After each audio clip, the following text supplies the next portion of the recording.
السلام عليكم ورحمة الله وبركاته، عشاق الساحرة المستديرة وعشاق النادي الأهلي في كل مكان. لو أنت أول مرة تشاهدنا ما تنساش تشترك بالقناة وتفعل زر الجرس ليصلك كل جديد. بيقولوا الأهلي ننوس الدولة والدوري متفصل علشان. تعالوا نشوف الدوري متفصل للأهلي إزاي.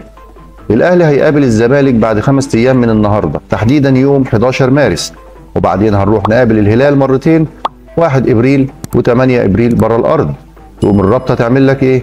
تخليك تخرج من ماتشين الهلال تلاعب بيراميدز يوم 12 ابريل، يعني بعد 72 ساعه بتلعب ماتش صعب زي ده.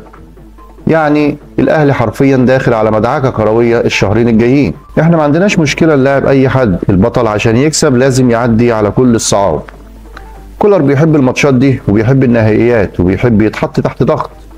كولر لعب قصاد بيراميدز 7 ماتشات، كسب 5، حرمهم من 2 دوري، حرمهم من الكاس وعشمهم بالسوبر وخلبيهم في اخر دقيقه.